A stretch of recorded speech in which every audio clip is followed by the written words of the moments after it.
Hello there, very good afternoon to you. You're watching us on TV1 and this is our lunchtime news bulletin. First, a look at the headlines. No confidence motion against Minister Ravi Kananayake to be debated today. Sri Lanka Army says residents living within 500 meters of the Salava Army camp are not allowed to return to their homes yet. And on international news, hundreds of residents south of Sydney forced to flee their homes owing to rising floodwaters. Now on to those stories in detail.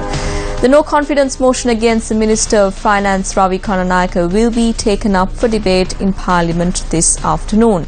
Parliamentary proceedings are scheduled to begin at 1 p.m. and the no confidence motion will be debated at 2 p.m. following the conclusion of oral questions. Following the debate, a vote will be held to decide the outcome of the no confidence motion.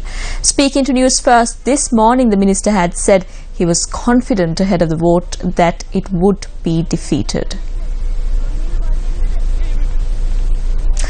Like mentioned earlier, Minister of Finance Ravi Kananayake, speaking exclusively to Newsfirst on our radio show Talk of the Town, expressed confidence ahead of the vote of the no confidence motion. Ravi, are you ready to pulverize the opposition today? Certainly, I think they earn it themselves because they bring at a time when there are much more important things to do, and they come with some frivolous charges. They are unable to even say what the no confidence motion is about, except for some void of discoveries that they think they are on. So I think it will help to unite the party, and the President and the Prime Minister themselves are leading from the front, and I'm sure the results will bear testimony to what I say. Meanwhile, the Department of Meteorology forecasts showers or thunder showers in the western, northwestern, southern, central and Sabaragamuwa provinces.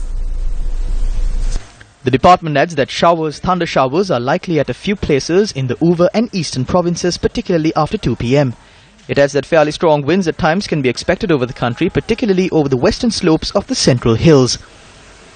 The department goes on to note that the sea area extending from Putlam to Trincomalee via Mana and Kankasanture and the sea area extending from Batiklo to Hambantota via Pothubil may be very rough at times as the wind speed can increase up to 65 kilometers per hour. The National Building Research Organisation says that the landslide warning issued to 3 districts in the island are still in effect. Landslide Research and Risk Management Division said that the warning has been issued to the Kegol, Ratnapura and Kandy districts.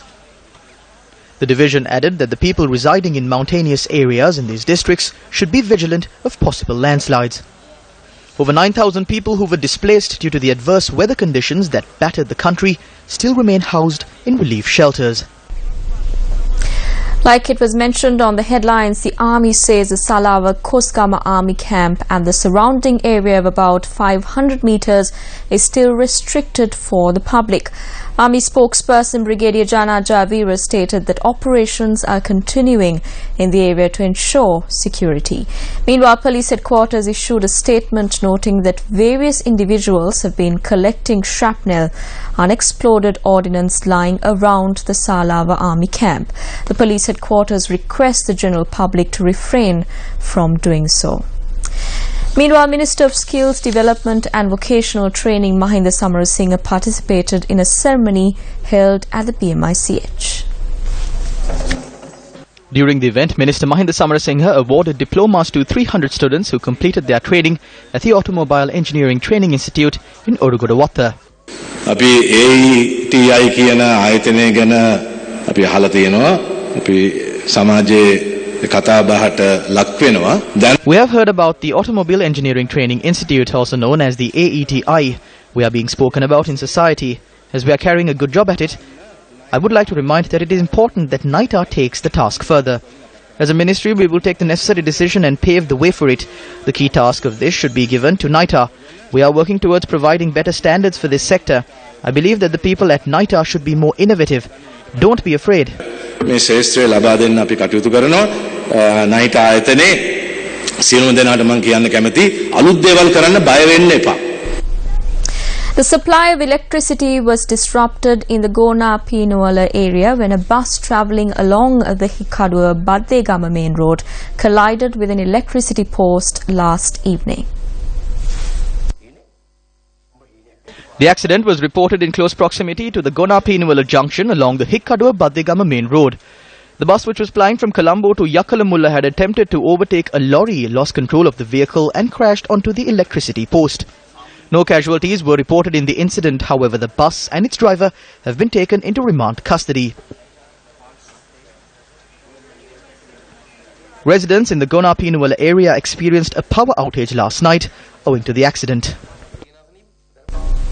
Minister Harin Fernando, who was appointed as president of the Ceylon National Estate Workers Union, assumed duties yesterday. The event took place at the Ceylon National Estate Workers Union premises in Rajagiriya, which was also attended by MPs and ministers.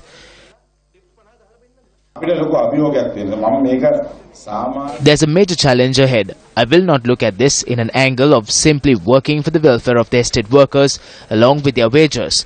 Their welfare must be looked into along with their future. There are persons from the estates in Parliament. Such persons are in the cabinet as well. It was the United National Party that created that environment. Therefore, we have more responsibilities for the future.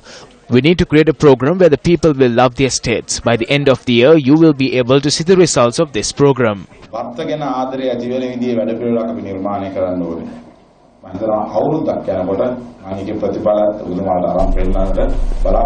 Minister of Power and Renewable Energy Ranjit Siyamalapitiya convened a media briefing yesterday. We initiated a special program to help those affected by the recent inclement weather. The Ceylon Electricity Board will take immediate steps to help the affected people in restoring electricity lines as well as meters. Our trade unions have come forward voluntarily to help repair damages caused to the internal wiring of houses.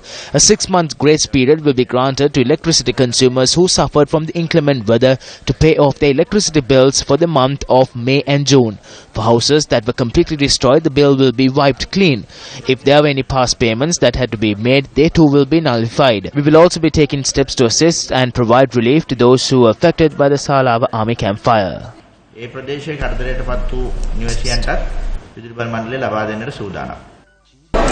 But that's a wrap of Lunchtime News. Remember, to stay ahead, you need to stay close to News First. For that, you simply need to log on to our website, www.newsfirst.lk. And if you want to keep a close tab of the stories followed here, you can simply follow our Twitter handle, Newsfirst_EN.